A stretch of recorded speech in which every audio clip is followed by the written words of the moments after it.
When my wife and I first moved into our new home, it seemed like the perfect place for our family.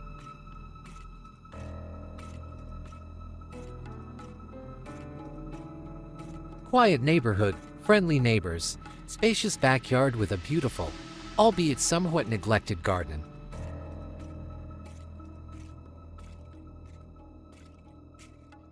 Among other things, we were charmed by the ancient statues standing in the garden.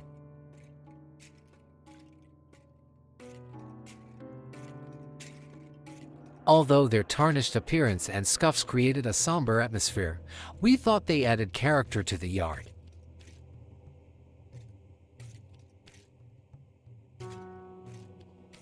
But what started out feeling cozy quickly turned into something intimidating.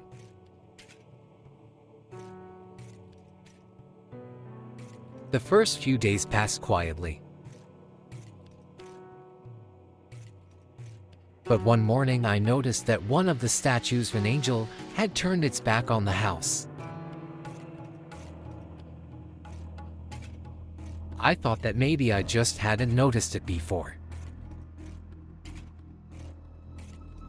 The next day, however, I saw that the other statue had also changed its position.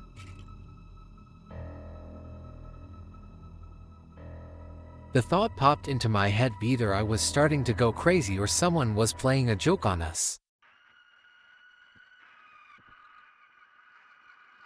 On the third night, I woke up to a strange noise coming from the garden.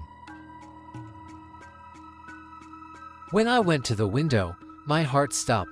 All the statues were lined up in a row right in front of the house, their faces covered with cracks, as if they were looking directly at me. Subconsciously, I felt that they were watching, even though it was impossible. I mustered up the courage to go outside. When I tried to lift one of the statues, I realized it was physically impossible. They were too heavy for one person.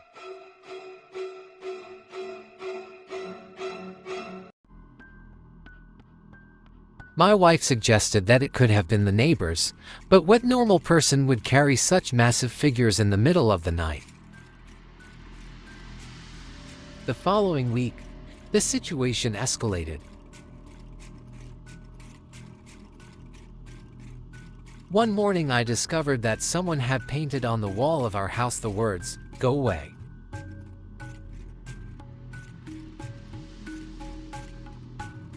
Horror gripped me, but I pulled myself together and called the police. They searched the area but found nothing suspicious and advised us to install cameras. We did so, but the tension did not leave us. The next night, when my wife and I had already gone to bed, I suddenly felt a strange uneasiness.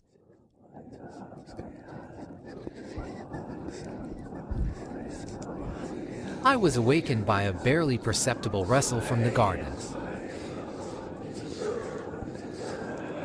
When I went to the window, I noticed something strange. Thin, black, tar-like streams began to emanate from the statues in the backyard. They resembled shadows, but they moved too smoothly, as if they were alive. I held my breath and continued to watch. The shadows seemed to stretch out from the statues, as if the entities trapped inside had finally broken free. These creepy figures crawled across the ground, gathering into one massive silhouette in the middle of the courtyard.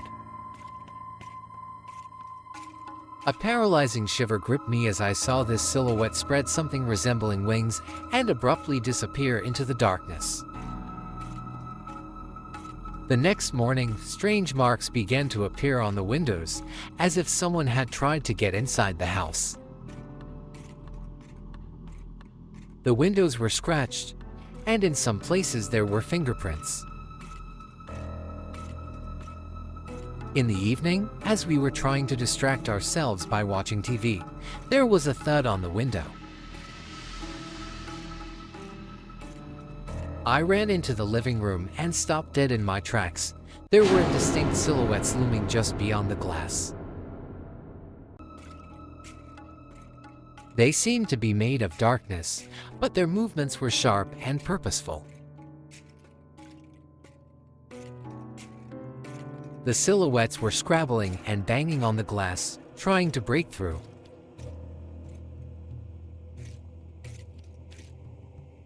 I grabbed my flashlight and turned it on, aiming the light directly at the window. The creatures recoiled for a moment, but immediately returned and started pounding with redoubled vigor.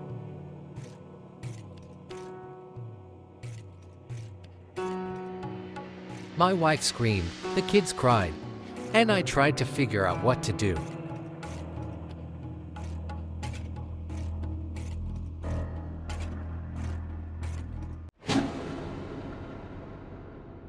This went on for a few minutes until I heard a strange scraping sound coming from the backyard. It was clear, they had us surrounded.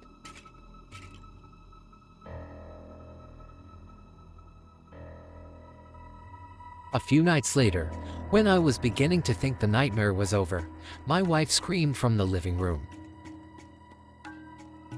I ran in and froze. 5 figures stood in the backyard, their faces hidden by white masks.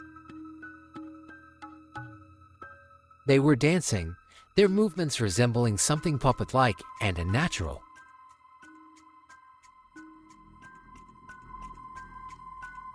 It was like an eerie ritual, intended to make us shiver with fear. I grabbed the nearest object, a ruler lying on the table, and clutched it tightly in my hand.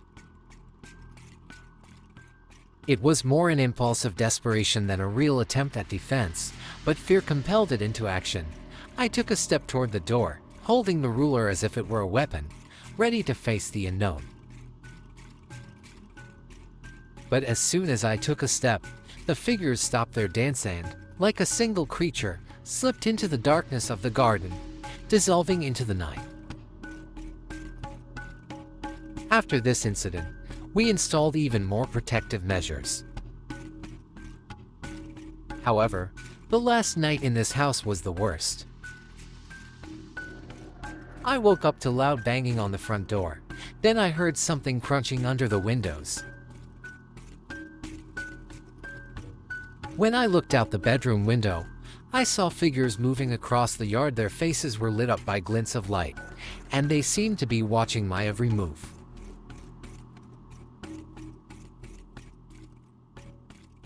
This time I didn't wait.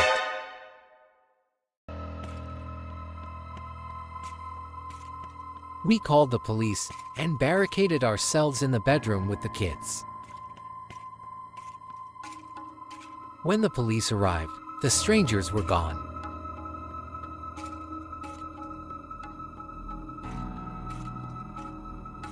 The cameras didn't capture their faces, and there were no footprints on the ground.